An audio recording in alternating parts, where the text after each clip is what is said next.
I'm still waiting for you to like a paid review comic. I haven't hated all of them. It's just like some of them are just kind of mid. And even the comics that I do like, I still want to give some critiques for, because I don't ever want to tell a creator, stop trying, you've peaked. Because that's not very helpful. Most of the ones I've seen have been painfully honest, which I guess is good for us viewers. It's good for the viewers, and I think it's also good for the people making the comics, because a lot of them are coming to me who have not had any beta readers read their stuff, or people who did beta read their stuff not give them any feedback, which is usually like a red flag. Either because they're trying not to hurt your feelings, or because it didn't resonate with them. So I think it really does help when you have someone who's just willing to be brutally honest with you, even if it's painful. And trust me, I know it's painful, but it's so helpful. Oh my God, it's so helpful. I remember years ago when I was doing webcomics, my art and my writing, they were both shit. They were both shit, but my art especially was so shit. I posted it on some webcomic Reddit forum years ago. I was like, I don't understand. What am I doing wrong, right? And there was one comment that, like, in a way kind of changed my outlook on life. It was a brutal comment that was like, I don't remember the exact wording, but they said something to the effect of, I keep on seeing amateur webcomic creators post on this forum saying that they don't understand that their art is bad, and you know, it's so disappointing. You know, they just like were super brutal, ripped into me, basically called me delusional.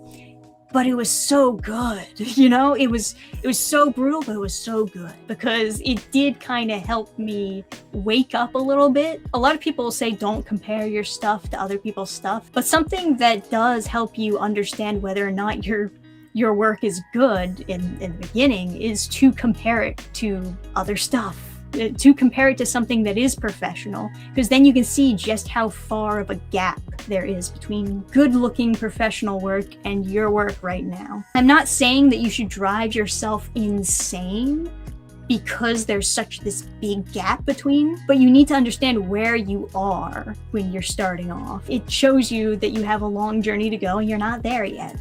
And there are different ways you can deal with not being there yet, but you gotta get past that first speed bump, you know, recognize it. Yeah, I feel the need to be honest, and I feel like I'm pretty upfront about that when I talk about doing the paid reviews and what you're gonna get from me if I do the video review. Obviously, I will do an off-camera review as well, so you can get my thoughts without having it blasted online. It really just depends what people are going for. Sometimes people just want the signal boost. They just want their work to be talked about online.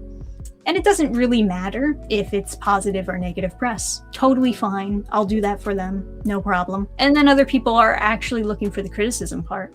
And maybe it's better for the people who are just looking for the criticism part to just get the off-camera review. If you're looking for both, you'll get both with the video, of course. When I listen to somebody's reviews on a thing, I don't want them to try to be unbiased. I want to have like a clear understanding of the person and the personality of the person who is reviewing it, so that I kind of get where they're coming from.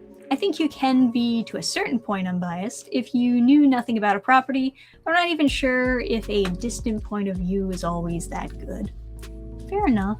Fair enough. To an extent, when I review a comic from a creator that I never even heard of before or don't know anything about, you could argue that that's maybe better because I'm not putting any bias towards them to be favorable or not favorable. I don't know, I'm usually pretty upfront about whether or not I enjoy, like I've done the YouTube manga reviews, right? And the last YouTube manga review video that I did, I liked all of the YouTubers that I was reviewing the manga for. all of them are good YouTubers. But that's not to say that I liked all of the manga. Maybe I just have the ability to make that distinction between liking the person versus liking the content. Maybe it's just because I'm so picky about what content that I like. I don't really know the exact reason for it. Some people don't make that distinction, and they will get very mad at you if you say that this YouTuber that they like didn't put out a good manga. I personally like finding reviewers with similar biases to me. I'll still watch contrary or neutral voices, but discovering stuff is streamlined with similar-minded creators. True. If somebody thinks similar to you, then you can get a better impression of whether or not you would like the thing that they're reviewing, especially if you haven't seen the thing yet. If they're reviewing something that you have not experienced yourself, you haven't gone to the movie theater and seen it, and you're questioning, do I go to the movie theater and see this thing?